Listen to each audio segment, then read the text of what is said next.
White fungus के लक्षण क्या हैं? ब्लैक फंगस के लक्षण क्या हैं? कोरोना मरीजों को ही फंगल डिसीज का खतरा ज्यादा क्यों है?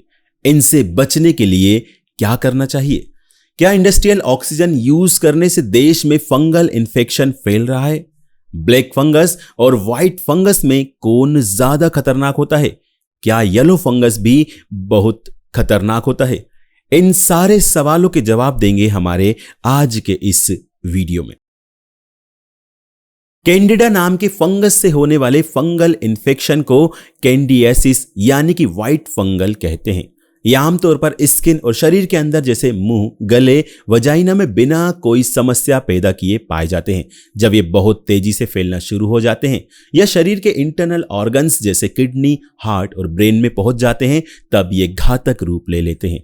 बुखार आना, ठंड लगना इसके सबसे आम लक्षण हैं। इसके अलावा शरीर के किस हिस्से में ये फंगस है उसके हिसाब से इसके लक्षण डिपेंड करते हैं। शरीर के किस हिस्से में इंफेक्शन है उस पर इसके लक्षण निर्भर करते हैं। चेहरे का एक तरफ से सूज जाना, सिर दर्द होना, नाक बंद होना, उल्टी आना, बुखार आना, चेस्ट पेन होना, साइनस कंजेशन, मुंह के ऊपर हिस्से या फिर नाक में काले घाव होना जो बहुत ही तेजी से गंभीर हो जाते हैं। फंगस जब ब्लैक पिगमेंट प्रोड्यूस करता है तो उसे ब्लैक फंगस कहते हैं। जब फंगस पिगमेंट प्रोड्यूस नहीं करता तो वो व्हाइट हो जाता है। इसे कैंडिडा कहते हैं जो लोकल तौर पर व्हाइट फंगस कहा जा रहा है। जिन लोगों को पहले से कैंसर, डायबिटीज जैसी बीमारियां होती हैं या जो लंबे समय से स्टेरॉइड ले रहे होते हैं, उनकी इम्यूनिटी वीक होती है। कोरोना होने पर यह और कम हो जाती है। ऐसे में इस तरह के मरीजों को फंगल डिसीज होने का खतरा बढ़ जाता है। जो कोरोना मरीज ऑक्सीजन सपोर्ट पर होते हैं उन्हें भी ब्लैक और व्हाइट फंगस होने का खतरा रहता है। फंगल इन्फेक्शन हाइजीन से ज्यादा जुड़े हैं, चाहे ब्लैक हो या व्हाइट।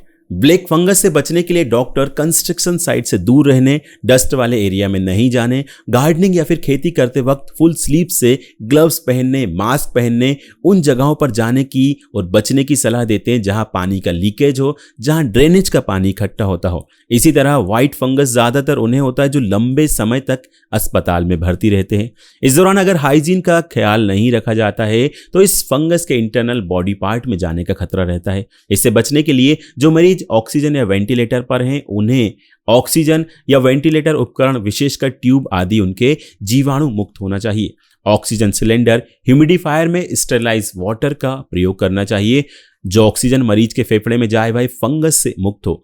वैसे मरीजों का रैपिड एंटीजन और आरटी-पीसीआर टेस्ट नेगेटिव हो और जिनके एचआरसीटी में कोरोना जैसे लक्षण हो उनका रैपिड एंटीबॉडी टेस्ट कराना चाहिए। साथ ही बलगम के फंगस कल्चर की जांच करानी चाहिए। फंगस मिट्टी, खराब हो रहे ऑर्गेनिक पदार्थों और पुरानी चीजों में पाया जाता है। ऑक्सीजन सिलेंडर के अंदर अगर दूषित पानी होता है तो इससे भी फंगल इन्फेक्शन का खतरा रहता है। जिन लोगों की इम्यूनिटी कमजोर होती है उन्हें इसका खतरा ज्यादा होता है। अगर संक्रमण फैलने की दर के हिसाब से देखें तो व्हाइट फंगस ब्लैक फंगस से ज्यादा संक्रामक है, यानी व्हाइट फंगस ज्यादा तेजी से फैलता है। लेकिन अगर मोर्टेलिटी रेट के लिहाज से देखें तो ब्लैक फंगस बेहद जानलेवा है। येलो फंगस से घबराने की कोई जरूरत नहीं है। इस तरह के फंगस पर्यावरण में पहले से ही मौजूद रहे हैं।